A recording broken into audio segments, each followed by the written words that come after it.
കഴിഞ്ഞ ഒരാഴ്ചയായി ഹൈറിച്ച് എന്ന തട്ടിപ്പ് കമ്പനിയുടെ കാണപ്പെട്ട ദൈവമായ ശ്രീന മാഡത്തെ കാണാനില്ലെന്നാണ് അഭ്യൂഹങ്ങൾ. ഇപ്പോൾ ED FIR ഇട്ടവർക്ക് പണം തിരികെ നൽകാനുള്ള തയ്യാറെടുപ്പിലാണ്. കോടിക്കണക്കിന് പൈസ അടിച്ചു മാറ്റിയ ഫിജീഷും ജിനിലും അയ്യൂബും അടക്കമുള്ള ലീഡർമാരൊക്കെ വായിൽ ടേപ്പ് ഒട്ടിച്ചിരിക്കുകയാണ്.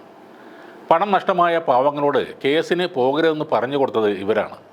ഇതിൽ ഏറ്റവും വലിയ ക്രൂരത കാണിച്ചത് അയ്യൂബ് ഖാൻ എന്ന ലീഡറാണ്.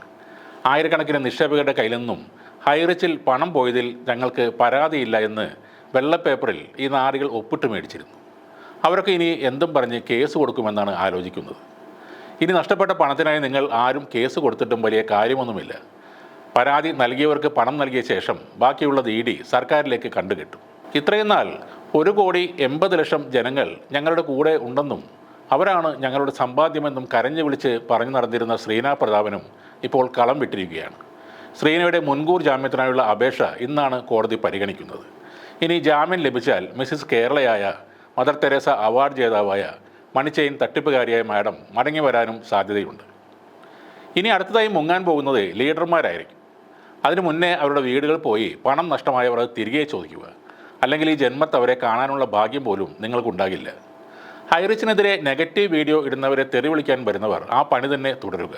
അതിനുള്ള കേസുകൾ വേറെയും വരുന്നുണ്ട്. കേരളത്തിലെ ഈ ജനങ്ങളെ മുഴുവൻ പറ്റിച്ച് 3200 കോടി രൂപ തട്ടിച്ച ഹൈറിച്ച് മണി ചെയിൻ കമ്പനിയുടെ മൂലധനം എന്തായിരുന്നു എന്ന് ആലോചിച്ച് നോക്കിയിട്ടുണ്ടോ? കള്ളൻ പ്രതാപൻ്റെ കുരുട്ടുബുദ്ധിയും അതിലും വലിയ തട്ടിപ്പുകാരിയായ ശ്രീനയുടെ കള്ളത്തരങ്ങളും അതുമാത്രമായിരുന്നു അവരുടെ ഏക ഇൻവെസ്റ്റ്മെൻറ്റ്.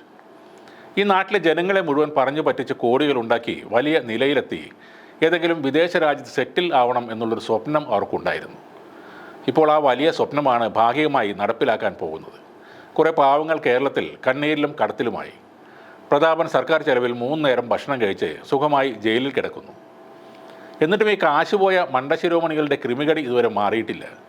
ഒരിക്കലും കിട്ടാത്ത പൂളിംഗവും പ്രതീക്ഷിച്ച് ന്യൂട്ടനും ഐൻസ്റ്റീനും കൂടെ ബെറ്റ്സ് ആക്ട് പൊളിച്ചെഴുതും എന്നും പ്രതീക്ഷിച്ച് സ്വപ്നലോകത്ത് ജീവിക്കുകയാണ് കുറേ ഇത്തിൽ കണ്ണികൾ. ഇനി ഒരു കാര്യമേ ചെയ്യാനുള്ളൂ, കുത്തിയിരുന്ന് അങ്ങോട്ട് ജയ് വിളിക്കുക. വേറെ ഒരു രീതിയിലും നിങ്ങൾക്ക് മനസമാധാനം കിട്ടുമെന്ന് എനിക്ക് തോന്നുന്നില്ല.